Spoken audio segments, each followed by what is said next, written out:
FNAF and Freddy Fazbear's Pizza have always been compared to Chuck E. Cheese, and I mean for fairly obvious reasons, but are there any reasons that could indicate a closer connection between the two than just a couple of robots making kids cry?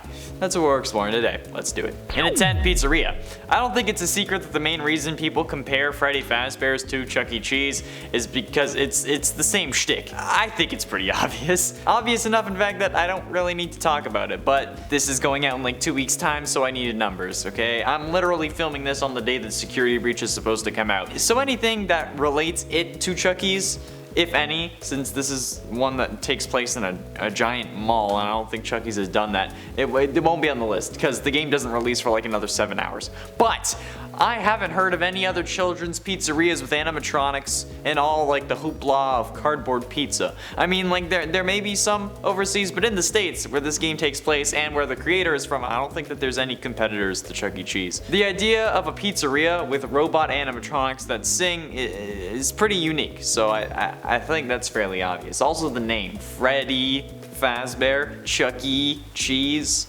And at 9, animatronics.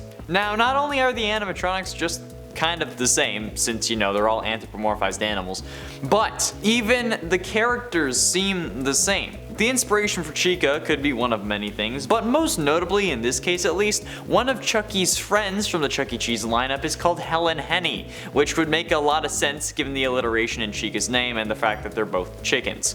Helen Henny and Chica the Chicken, I think, are pretty obviously meant to be connected, and while Bonnie and Freddy may not have direct comparisons, I think that, like, the whole, like, it's a pizzeria thing, the animatronics are pretty solid evidence as to why they're the same as well. Plus, Foxy may be in some ways based on the character of Rolf the Wolf from the Rock of Fire Explosion show of his Pizza Place's animatronic band, which is also a part of Chuck E's group, as they both have their own stage apart from the other characters, and both animatronics are animals part of the Canidae family, or Canidae family. I'm not sure how it's pronounced, but that's just like foxes, wolves, dogs, etc. In an 8, arcade. And while plenty of places have arcades, I mean, like, hell, even my cousin has an arcade, but that's because he's absolutely rolling in it.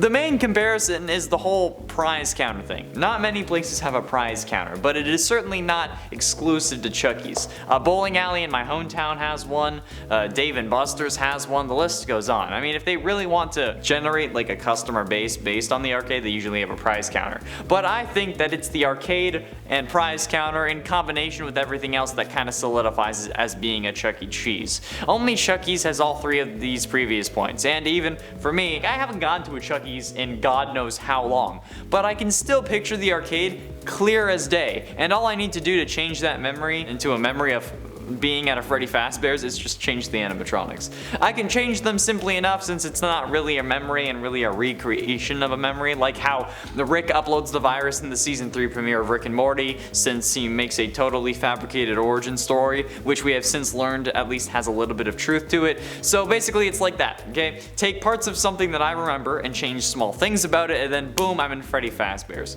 Change Chucky to Freddy, and the guy in the costume dancing with the kids is a Bonnie now, and now he's leading kids to the back room where the other animatronics are.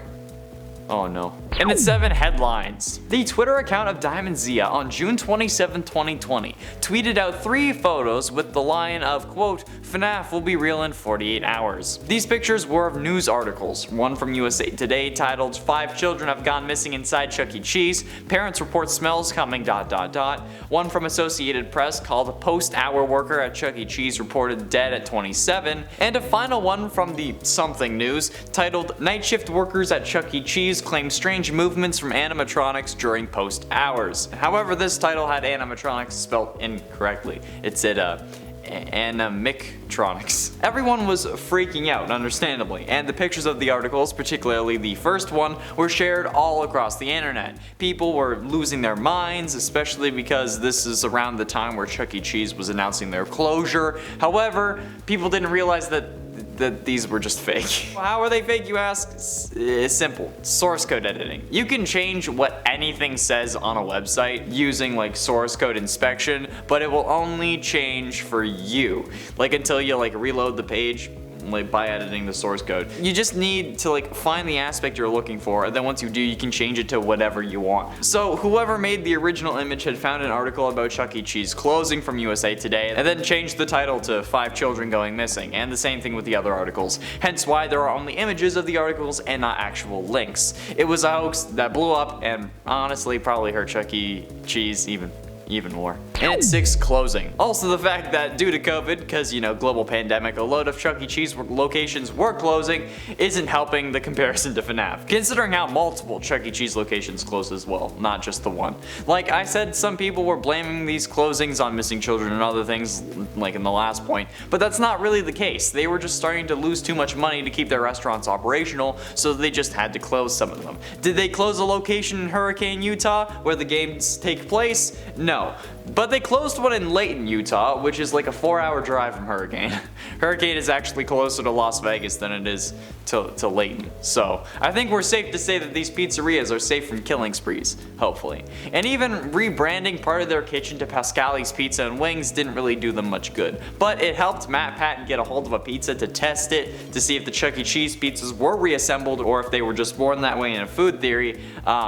And turns out they're just born that way. Halfway through into number 5, Real Pizzeria. Before the release of FNAF 4, Scott Cawthon's website was littered with references to the numbers 8 and 7 in the source code. This caused many fans, and even dear old Matt Pat, to think that these were references to the year 1987, when the famous frontal lobe bite occurred. However, other fans believed that these were coordinates, so after plugging them into Google Maps somehow, which honestly I don't understand how you would have gone about doing that.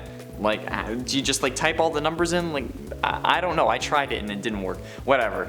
After putting them into Google Maps somehow, they found a location that it actually gave. And the location was an actual pizzeria. Obviously, once this got shared, fans of the franchise started harassing the place trying to get answers. And while it was all one big coincidence, someone might have caught on before. Kathy Blockus reviewed the pizzeria saying that the robots kill. And I saw a robot fox killing a kid before in there. Run for your lives out of there.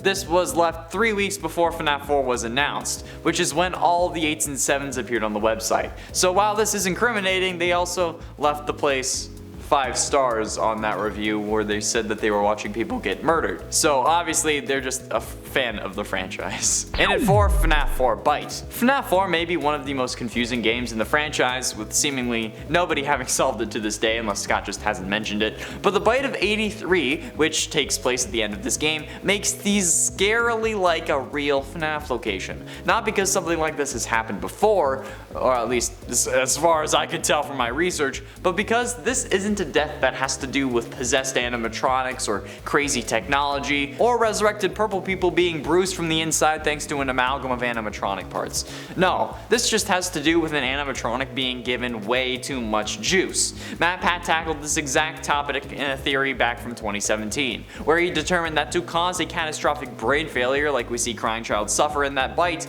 each of the 8 teeth that he gets bit with would have had to been applying over 14,000 newtons of force. 14,758 newtons of force to be exact. Which, like I've been saying, is serious overkill for moving an animatronic head. That would require multiple industrial grade pneumatic actuators that you wouldn't be able to fit in the suit, okay? This isn't a spring lock failure, like a lot of people say. This was something that is tangible in this reality, and that's probably even more terrifying than all of the jump scares at once. Getting close to the end in number 3, Disturbing Desires. Okay, so this is something that, while not directly translating into like the FNAF world or from FNAF to our world, it's a serious issue that I've seen in the comments, okay? So we've made a series of videos about how we could turn a closed Chuck E. Cheese location into a FNAF joint, or even all of them into FNAF joints, but you see, in the comments of those videos, which you should totally go watch by the way, links in the iCard, and then share the videos with Scott because that sounds like a fun project, even if it's just like for a week, please. If Mr. Beast can open a fast food chain, Scott, I'm sure you can make FNAF real. The comments of those videos, okay, are full of various people telling me that they think it would be a great idea to have a real FNAF, because then they could go and die in the restaurant and possess an animatronic. What? Why the absolute hell would you want that? First of all, okay, possession isn't real.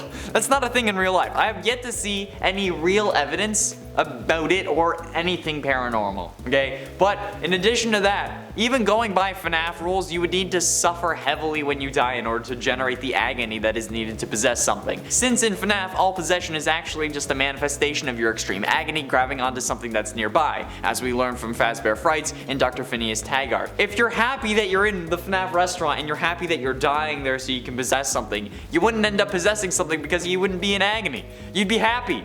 So, this is just a bad idea overall. Don't do it. And ultimately, in number 2, employee manual.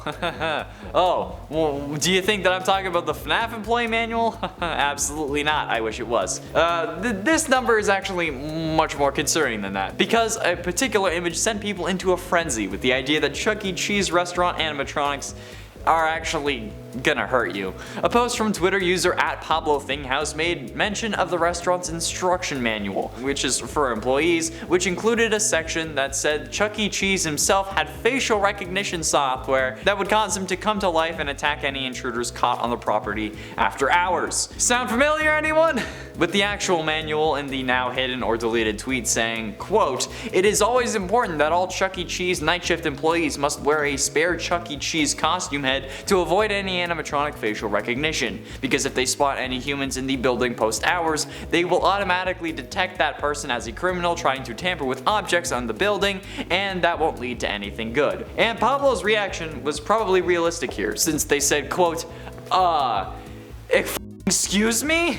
And the fact that this is supposed to be the actual manual makes me sad. However, I looked it up and it's not the case, but this is still kind of freaky. And finally, in at number 1, Nathan Dunlap. In December of 1993, after Chuck E. Cheese had closed in Aurora, Colorado, Margaret Kohlberg, the manager, was tallying receipts in the back room. While she does that though, Bobby Stevens scrubs down the kitchen, and Sylvia Crowell, Ben Grant, and Colleen O'Connor all work in cleaning the main area.